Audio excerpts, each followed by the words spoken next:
Boa noite. Hoje estamos começando mais um Conexão ND e como é terça-feira, é o meu dia de trazer um convidado e um convidado muito especial, que é o presidente da OAB de Santa Catarina, Rafael Horn. Boa noite, obrigado por ter vindo, obrigado por abrir esse espaço na sua agenda. E eu já começo de cara lhe perguntando o seguinte, eu sei que hoje à tarde tivemos novidades em relação à OAB e à Prefeitura Municipal de Florianópolis. O senhor poderia nos destacar essa novidade? Muito boa noite, Paulo. Uma enorme satisfação estar aqui no ND Conexão contigo, batendo papo com os telespectadores. Satisfação enorme. Estamos hoje comemorando a sanção pelo prefeito Jean Loureiro, que foi sancionada a lei que torna delito funcional violação de prerrogativas da advocacia pelo Serviço Público Municipal aqui em Florianópolis. Uma conquista, um projeto de lei que nós encaminhamos ao prefeito em junho. O prefeito encampou esta ideia da OAB Santa Catarina e encaminhou à Câmara de Vereadores, e a Câmara de Vereadores tivemos lá a aprovação por unanimidade, e hoje o prefeito fez uma deferência à advocacia catarinense, foi à sede da OAB Santa Catarina, onde ele sancionou essa legislação, que é mais uma legislação, que é um programa nosso, o programa Mais Advocacia, que é um programa de valorização da classe. E uma valorização da classe significa o quê? Valorizar também a cidadania. Porque quando temos uma legislação nesse sentido, na verdade nós temos uma legislação que busca o quê? Mais transparência no serviço público. Quando o cidadão contrata um advogado, ou quando ele tem um advogado dativo, ou quando ele tem um advogado representando seus interesses no âmbito da prefeitura, agora a prefeitura tem de observar as prerrogativas, o pleno acesso à documentação, o pleno acesso à informação e, com isso, garantir e ampliar a cidadania no âmbito de Florianópolis. Isso não era comum? Tinha dificuldade? Na verdade, Paulo, nós sabemos que em todas as prefeituras, e não em todas as prefeituras, no serviço público municipal, muitas vezes há alguma burocracia, alguns entraves de acesso à documentação, né? Muitas vezes até por parte de uma insegurança do servidor público na transferência de informação, no fornecimento de dados públicos ao particular, que pretende defender um interesse próprio, pretende fazer a sua defesa no processo administrativo, e acabou com isso gerando alguns entraves, e nada melhor do que uma legislação municipal que dê essa prerrogativa à advocacia, que vai na linha da legislação que nós tivemos aprovada no âmbito federal no primeiro ano do nosso mandato, ano passado, que torna crime a violação de prerrogativas da advocacia. Ou seja, isso na verdade é um movimento pró-cidadania, um movimento em que busca equilibrar aquele que é responsável pela defesa do cidadão,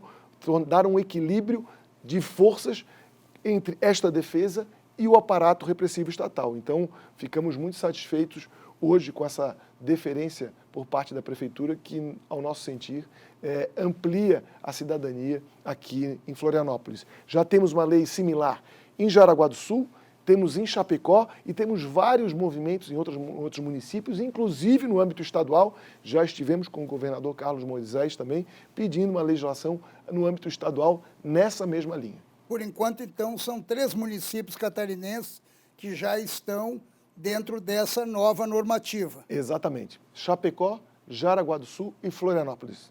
Serve de exemplo, né, doutor Rafael? Agora eu vou sair um pouquinho do âmbito estadual, o âmbito municipal, e vou para o âmbito nacional. STF. Eu queria saber do senhor, como presidente da OAB, se o senhor não acredita que o STF está extrapolando a sua condição de guardião da Constituição, de repente legislando, de repente tomando decisões que seriam decisões de governo. Ele não está saindo um pouquinho fora do trilho, ou até muito fora do trilho? Bem, a harmonia entre os poderes, executivo, legislativo e judiciário, é que faz com que nós tenhamos uma segurança, um Estado democrático de direito. Então, muitas vezes, realmente, há, às vezes, uma sensação por parte da população de que o resguardo de um direito do cidadão, ou muitas vezes uma obrigação determinada por parte do judiciário, desequilibra esta balança.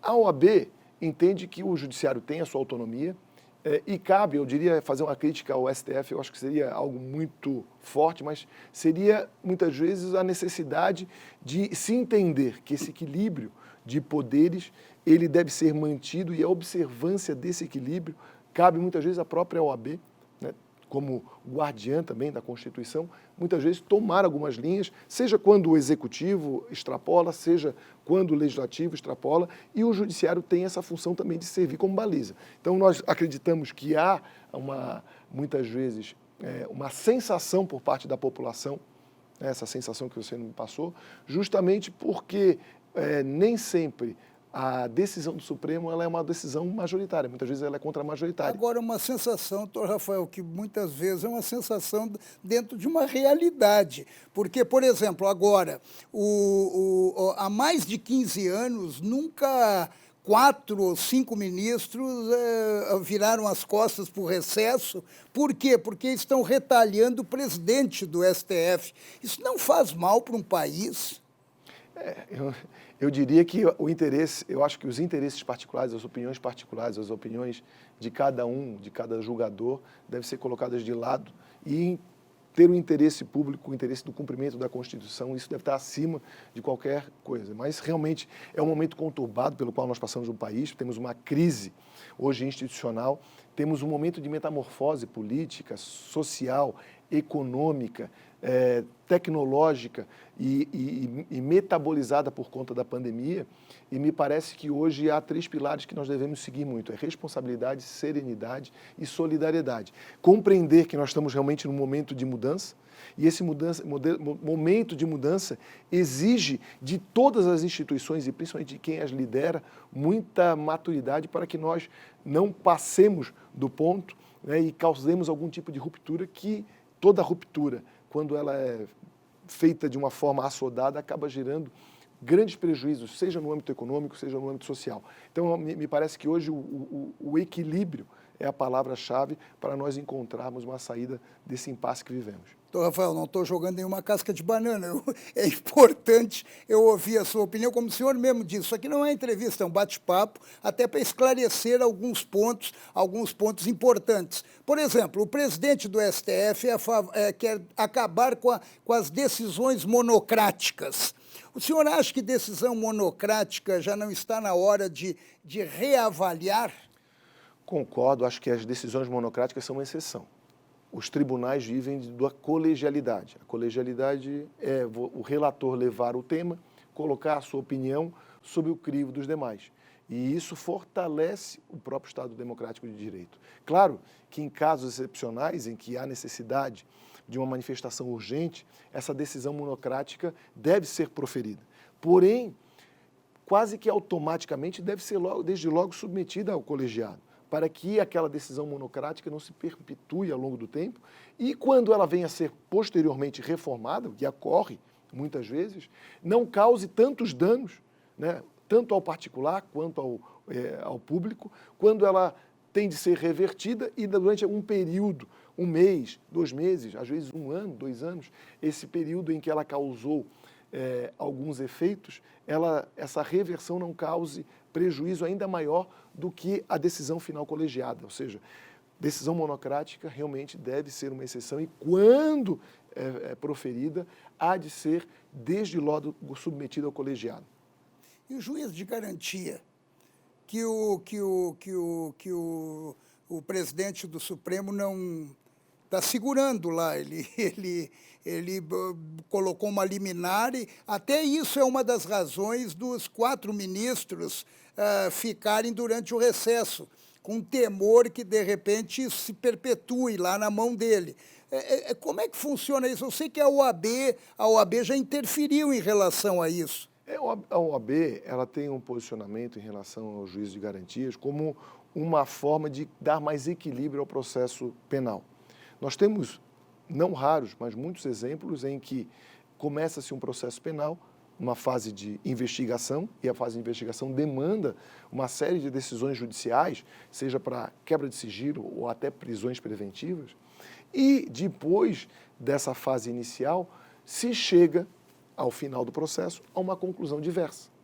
Mas nós sabemos que aquela fase inicial, aquelas decisões preliminares, muitas vezes causam prejuízos enormes ao cidadão que é objeto da investigação, causam prejuízos enormes à própria economia quando se mostra uma decisão desarrazoada. Então, o que busca o juiz garantia é separar essas duas etapas. Uma parte da investigação, em que há necessidade de dar o poder para os órgãos investigadores terem o acesso às informações, mas depois que esse magistrado, ele não digo que ele está contaminado, mas ele está influenciado por toda aquela quebra de sigilo, aquelas decisões preliminares, ele, no curso da instrução, que muitas vezes acaba sendo de forma contrária àquela prova preliminar, ele fica influenciado ou de alguma forma preso. Até obrigado, né? Para que haja uma coerência com aquilo que foi decidido no início, seja decidido ao final. Então, essa separação, ela me parece salutar. Claro que a grande preocupação é de que forma nós vamos fazer isso, levando em consideração a estrutura que hoje o judiciário possui. Então, a ideia é muito boa. A ideia é muito boa por quê? Porque busca garantir o direito de defesa, a presunção de inocência, que são pilares de um Estado democrático de direito, tão importantes quanto a investigação dos atos criminosos.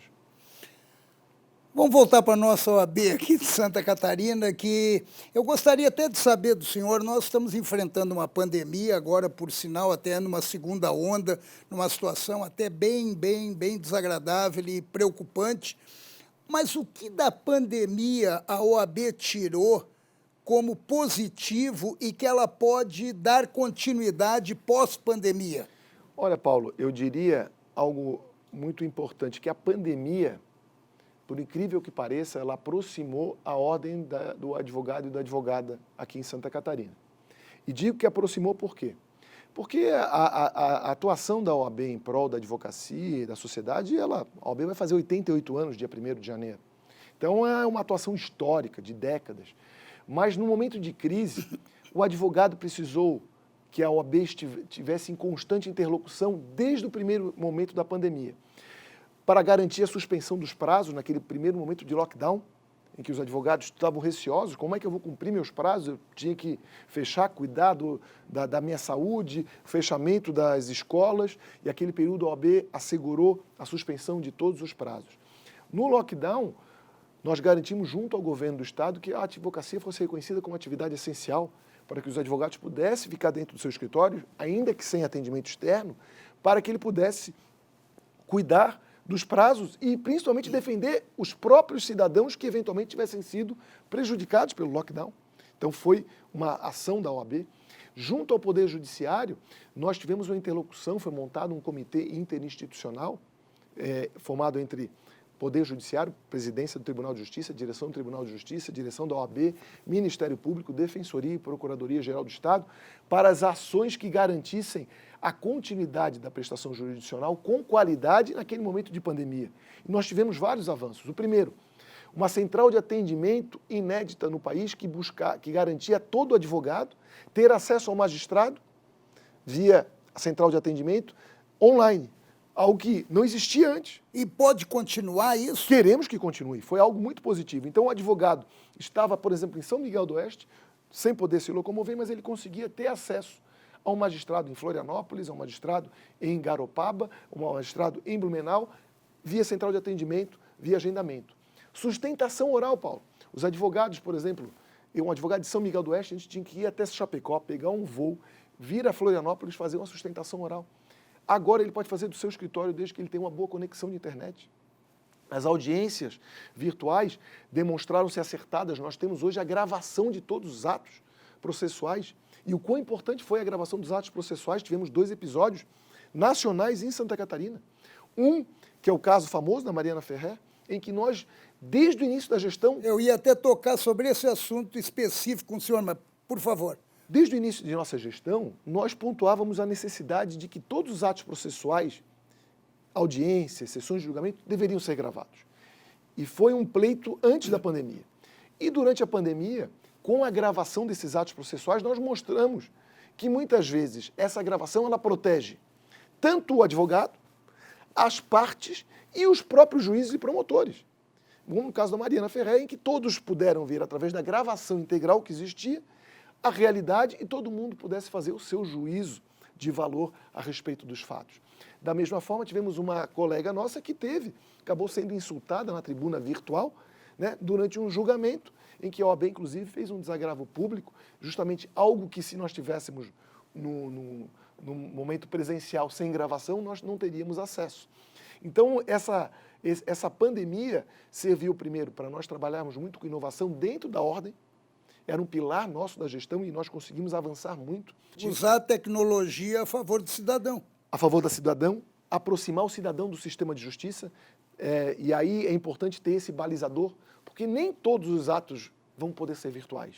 Alguns atos demandam a realização também na forma mista, semipresencial, e um exemplo é audiências muito complexas, como era o caso da própria Mariana Ferrer, em que o ideal é que os depoentes, as partes estivessem em frente a uma autoridade judiciária, né, que a gente chama de uma sala específica dentro do Poder Judiciário, uma sala passiva, em que ele estivesse ali protegido, e estivesse sendo observado por uma autoridade judiciária, e não muitas vezes no ambiente em que as partes não sabem o que tem ao redor e acaba gerando, às vezes, uma insegurança jurídica, uma falta de segurança na produção da prova. Então, foi uma lição enorme. Eu acho que foi um grande aprendizado, Paulo. Agora, aproveitando essa conversa que nós estamos tendo sobre a Mariana Ferrer, esse episódio, claro, se expandiu, chegou até fora do Brasil, acabou se transformando num projeto de lei. Esse projeto de lei foi aprovado pela Câmara Federal, está indo agora para o Senado ano que vem, um projeto de lei que criminaliza agentes públicos que, de repente, agem da maneira como agiram nesse episódio. O advogado criminalista, é comum ele tratar a vítima dessa maneira? Ou isso é uma estratégia? Ou, de repente, é uma forma peculiar de um ou de outro? Paulo, o advogado ele tem imunidade profissional. Isso é uma garantia não do advogado, é uma garantia do cidadão. Mas essa imunidade profissional não dá o direito do advogado de quebrar o dever dele de urbanidade, do bom trato com as pessoas, com todos os operadores do direito. Essa imunidade profissional visa proteger aquele cidadão que ele representa e, geralmente, na interlocução dele com outras autoridades estatais, para que ele possa, um advogado, no exercício da profissão, estar de frente a um magistrado, a um promotor, a um delegado, né, alguém que é uma autoridade estatal, e se eventualmente houver algum excesso, ele possa também assim se posicionar e não ser criminalizado por isso, e ser julgado pelo seu órgão de classe. Mas ele, ao assim ter esse direito, ele também tem um dever muito forte de urbanidade. Essa prerrogativa da advocacia, ela não pode ser jamais utilizada para ofensa de qualquer cidadão. Ao contrário, hoje nós temos que trabalhar na urbanidade, na conciliação, na busca de soluções do processo. Não é verdade, bem verdade, que alguns processos judiciais, muitas vezes há uma discussão acalorada, mas o advogado, assim como todos os operadores de direito, eles são profissionais.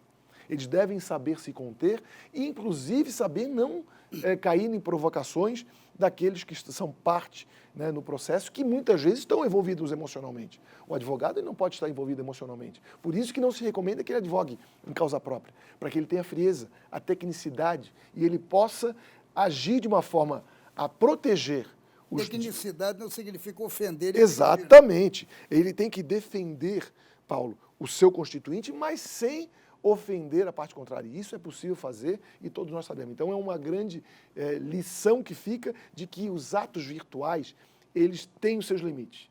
E alguns atos processuais devem ser feitos na prova, na forma presencial, como foi nesse caso.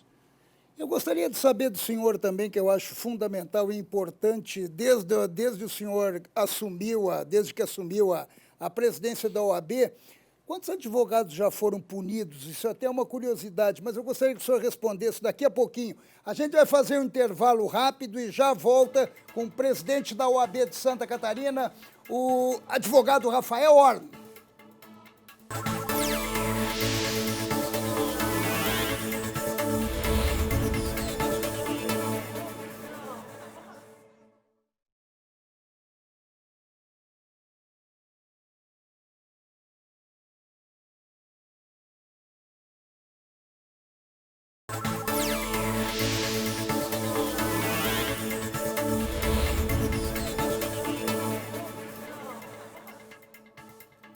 Pois é, hoje eu estou recebendo aqui no Conexão ND o presidente da OAB de Santa Catarina, Dr. Rafael Horn, e agora há pouco lhe perguntei sobre o processo disciplinar da OAB, se ele está rígido, quantas pessoas, quantos advogados, de repente, já foram punidos durante esse período em que o senhor está presidindo a entidade, e como é que está essa situação toda? Bem, o foco no processo disciplinar tem sido enorme durante essa gestão. Quando nós assumimos, um processo disciplinar no âmbito da OAB demorava 3 anos e meio. E nós informatizamos hoje, processo digitalizado, processo hoje criamos 8 tribunais de ética, 8 turmas do Tribunal de Ética e Disciplina em todo o estado. E com isso, nosso tempo hoje de duração é de 1 ano e 8 meses. E aqui quero agradecer tanto a nossa corregedora, a nossa diretora Luciane Mortari, como o presidente do Tribunal de Ética e Disciplina, o Anacleto Canã, que tem feito esse trabalho de otimização. E nos últimos 5 anos, Paulo, é importante mencionar, já foram quase 30 advogados excluídos dos quadros da OAB. 30? 30. E nesse último ano, só nesse último ano, Durante a pandemia? Não. 30 durante os últimos 5 anos. 5 anos, não, e agora nesse período agora, nesse período da pandemia, três advogados excluídos, tá, por infração disciplinar. Motivo? A principal causa é a apropriação indébita de valores por parte do cliente. Isso é o mais comum? Na verdade, é uma pena que para nós é muito grave, por quê? Porque o advogado vive da confiança. Exato. Entendeu? Então, se o advogado trai a confiança do seu constituinte, ele gera um prejuízo muito grande à classe. E arranha a imagem de todo mundo. Toda a advocacia. Então, nós buscamos isso. Fora isso, nós temos aí, nesses últimos 5 anos, mais de 200 suspensões que a gente tem feito em face de colegas que não têm seguido o nosso Código de Ética e Disciplina. São, obviamente, 42 mil advogados, é um número grande. A maior parte da nossa advocacia, grande maioria, são advogados que prestam excelente serviço, e em homenagem a estes é que nós precisamos ter um Tribunal de Ética e Disciplina atuante e também um sistema de fiscalização atuante. Nossas fiscalizações o nosso processo de fiscalização, que geralmente é antes do processo disciplinar, que antes demorava cerca de 1 ano e meio, hoje nós estamos baixando para 8 meses, a intenção é fazer em 6 meses a fiscalização e, com isso, garantir também rigor, né, na apuração dos delitos administrativos e delitos disciplinares eventualmente praticados pelos colegas e também para inocentar aqueles que eventualmente são acusados injustamente. Isso mostra também que nós precisamos cortar na carne para exigir das autoridades a observância das nossas prerrogativas, que nós temos um zelo muito grande. A nossa maior missão é garantir a observância das prerrogativas da advocacia em território catarinense. E para isso nós precisamos também mostrar a todas essas autoridades, de quem nós muitas vezes cobramos essa observância das prerrogativas, mostrar a elas que nós fazemos nosso dever de casa, que aqueles maus profissionais também recebem a devida punição. Eu tenho uma curiosidade, a pergunta até um pouco, de repente ela pode até ser vista como indelicada, mas muitas pessoas me indagam isso. Um advogado que defende um corrupto, que roubou dinheiro do erário, que realmente está pagando o advogado com o dinheiro que ele roubou. E o advogado recebe esse dinheiro, ele não está nesse bolo todo? Bem, Paulo, eu vou fazer a pergunta. Se, eventualmente, o dono do restaurante recebesse a visita de alguém que é acusado de corrupção, ele, ao servir aquele prato de comida e recebesse o pagamento, o garçom que recebesse a gorjeta, ele estaria cometendo a corrupção? O médico, se eventualmente esse cidadão, ele fosse fazer uma cirurgia para salvar a sua vida. E será que ele estaria Mas ali recebendo? Recebendo. O contador, o engenheiro que estivesse fazendo a casa desse cidadão, ele estaria sendo, será conivente? Eu acredito que a mesma pergunta. Se você responder positivamente a alguma dessas perguntas, eu diria que teria uma coerência em responder positivamente. O advogado nada mais faz do que defender os direitos. E quando ele defende os direitos do cidadão, não quer dizer necessariamente que ele vai fazer com que o cidadão seja inocentado, mas sim que seja aplicada a lei, nem mais nem menos. E muitas vezes, nessa ânsia de punir, se quer dar uma pena de 40 anos para uma pena que está prevista em lei de 5. E é um advogado que muitas vezes cabe dizer, não, esse cidadão, dentro do delito que ele cometeu, ele tem que ser punido com 5 anos. Então, me parece que confundir a pessoa do advogado com do cliente é algo que não é ruim apenas para a advocacia, é ruim para a sociedade. Porque todos nós podemos passar por momentos de grande constrangimento. E todo mundo tem o direito de defesa. Direito de defesa. Quantas pessoas não foram acusadas já injustamente e depois vieram a ser absolvidas? E essa absolvição depois foi possível graças ao trabalho, um bom trabalho feito por um advogado. E se ele não tivesse a tranquilidade de receber a sua remuneração naquele momento mais grave em que a imprensa estava acusando aquele seu constituinte de corrupto, se ele ficasse com peso na consciência, talvez ele não fizesse a boa defesa. Assim como um médico vai fazer a cirurgia do cidadão que é acusado de corrupção, ele tem que estar tranquilo que está recebendo honorário médico para salvar a vida daquela pessoa. E é dessa forma que nós encaramos essa situação. Então agora eu vou fazer uma pergunta mais suave, mais tranquila. As mulheres estão tomando conta da advocacia. E como é que nunca teve uma presidente mulher na OAB, ou teve? Boa pergunta. Na verdade, a primeira mulher a exercer a presidência da OAB interinamente foi na nossa gestão. Que é a sua vice? Não, ela na verdade é a nossa secretária-geral, doutora Luciane Mortari. Houve uma licença conjunta da presidência, da vice, para que ela pudesse assumir um gesto simbólico de respeito às mulheres advogadas. Ela foi a primeira a exercer, e dentro da nossa OAB Santa Catarina, hoje, por exemplo, eu vou te dar mais 2 exemplos de hoje. Hoje nós nomeamos a primeira mulher a exercer a presidência da Comissão de Esporte da OAB, ou seja, o esporte, todo o esporte masculino e feminino, ela vai ser feito por uma mulher, a doutora Bruna Moraes, que esteve comigo hoje na OAB, e também criamos hoje Comissão de Direito Aeronáutico, que será presidida pela doutora Fernanda Ninove, que foi nomeada hoje. E são mais de 40% das comissões estaduais que existem hoje na OAB são presididas por mulheres.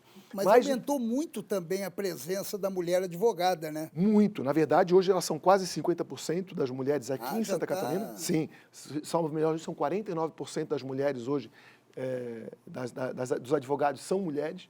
Elas têm ocupado um lugar de destaque. Temos uma presidente da Caixa de Assistência, a doutora Cláudia Prudêncio. Temos no Conselho Federal a doutora Sabine Miller, a doutora Sandra Krieger, representando a OAB no âmbito, Santa Catarina no âmbito do Conselho Federal. Então, temos 17 presidentes mulheres e subseções. Das 5 maiores subseções... Nunca teve. Nunca. As 2 maiores, Joinville e Blumenau, doutora Tuti Zimat e doutora Terezinha Herbes, presidindo Joinville e Blumenau, ou seja, as 2 maiores, e ainda temos a doutora Herta, que é presidente da OAB São José. Então, elas têm ocupado um grande espaço, e aqui, eu sempre digo, em Santa Catarina, a ocupação de espaço feminino no âmbito do sistema OAB tem sido muito natural. Mas não tem nenhuma mulher na linha de sucessória sua. Temos várias mulheres hoje aptas. Disputar? Várias mulheres aptas hoje. Nós temos aptas, mas nenhuma lançou candidatura ainda. Nós não tivemos ainda um lançamento de uma candidatura feminina, mas temos várias mulheres hoje com totais condições de exercer por conta justamente desse protagonismo feminino que tem sido uma marca, né, da atual gestão. Agora, tem um trabalho muito elogiável, e eu quero registrar aqui, da OAB aqui de Santa Catarina em relação ao combate à violência à mulher.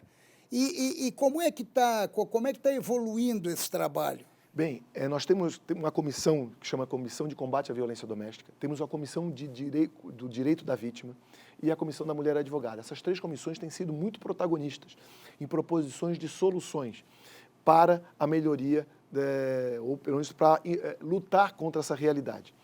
E algumas delas já são realidade. Primeira, a proposição que foi encaminhada à Polícia Civil, e firmamos um convênio em Chapecó com a Polícia Civil há um mês atrás, junto com o Dr. Tiago De Gasperin, que é o presidente da OAB Chapecó, que viabilizou a existência de uma sala da OAB em cada delegacia de polícia, em especial nas delegacias de proteção à mulher. Fora isso, nós conseguimos, junto à Corregedoria Geral de Justiça de Santa Catarina, um pleito também da OAB Santa Catarina, que foi de garantir a observância do artigo 27 da Lei Maria da Penha, que determina que toda vítima de violência doméstica seja assistida por um advogado. Se ela não tem um advogado próprio, nem um defensor público, que seja nomeado um advogado dativo. Isso tem dois aspectos. Primeiro, é um novo nicho de mercado, tanto que nós estamos criando uma diretoria na Escola Superior de Advocacia para a capacitação dos advogados para atendimento às vítimas de violência doméstica, como também um momento de dignidade daquela mulher, geralmente, que está num momento de fragilidade e que ela possa ser assistida, né, no âmbito da delegacia, nas audiências, no seu depoimento perante a autoridade estatal, com um assessoramento jurídico, dando, inclusive, um equilíbrio, né, porque geralmente aquele que é acusado chega assistido por um advogado e que ela, vítima de violência doméstica, tenha também esse mesmo direito. Antes de encerrar, eu gostaria de ouvir do senhor o que, dentro da sua ansiedade, o que o senhor acha que falta ainda para a OAB e o que o senhor acha que pode fazer ainda pela OAB? Olha, nós temos um momento peculiar que esse pós-pandemia e que gerou realmente uma enorme crise e talvez uma das grandes missões nossas nesse último ano de mandato, que começa ano que vem, é garantir mercado de trabalho para a advocacia. E são vários movimentos, um deles, nós falamos ainda há pouco sobre a questão da violência doméstica, temos a própria reestruturação da advocacia dativa, nós conseguimos nessa gestão, Paulo, 43% de aumento na tabela da ativa, o pagamento pontual com a implantação do sistema de assistência judiciária gratuita nesta gestão, numa interlocução com o Tribunal de Justiça, pagamento em dia, os advogados hoje recebem em dia, e temos hoje uma missão que é o quê? Aumentar essa remuneração, porque geralmente o advogado jovem, quando ele ingressa no mercado, é através desse sistema de assistência judiciária gratuita que ele inicia-se nessa profissão. Então, esse é um primeiro ponto. O segundo é também prepará-lo para essa nova realidade do mercado. E nós temos lançado inúmeros cursos gratuitos. Para você ter ideia, Paulo, nós fizemos em 2 anos 810 cursos, eventos jurídicos, é mais de um por dia, em todas as áreas do direito, e que atingimos 310 mil inscritos nesses todos os eventos. Claro que muitos deles se inscreveram em todos eles, mas foram 310 mil inscrições nesses eventos. Um recorde, graças ao quê? À utilização das ferramentas digitais, em que o advogado lá no interior do estado, ou ele aqui na capital, pode ter acesso a um conteúdo de professores do exterior ou professores ou grandes centros, justamente com o uso da tecnologia. E a OAB foi protagonista, fizemos o maior evento da história da OAB, com 11 mil inscritos no evento de capacitação do CPC, buscando a capacitação. Capacitação e abertura de mercado. Estamos agora trabalhando com assistência judiciária gratuita e também com um convênio com o SEBRAE, porque as microempresas aqui em Santa Catarina, muitas delas não se utilizam do advogado. Ela acaba se utilizando, às vezes, de um contador ou de alguém, por quê? Porque não tem esse hábito. E criar esse hábito de as empresas utilizarem essa ferramenta é importante. Então, nós estamos trabalhando num convênio com o SEBRAE para o ano que vem, para que essas microempresas tenham esse hábito e consultem o advogado, quase como se fosse uma espécie de advocacia dativa, mas utilizada para o microempresário, principalmente para aquele microempresário que está atrás de uma solução jurídica. Buscando com isso o quê? Garantir que esses 42 mil advogados que nós representamos tenham condições de sobreviver a essa crise com dignidade, porque a dignidade de todo e qualquer profissional, ela representa a dignidade da advocacia como um todo. E isso nos possibilita garantir uma constante e boa interlocução institucional com os poderes e preservar com isso a valorização profissional e as prerrogativas da nossa advocacia catarinense. Doutor Rafael, primeiro eu quero lhe agradecer por ter vindo até aqui no Conexão. Segundo, lhe desejar um ótimo Natal. Nós estamos na semana do Natal, estamos batendo aí na porta do Papai Noel, mas parece que ele não vai poder visitar ninguém, que ele está recolhido, ele é do né, grupo de risco. Grupo de risco. Mas também desejar um ótimo 2021, onde o senhor, né, vai ter o seu último ano de mandato e, pelo visto, com muita coisa para fazer.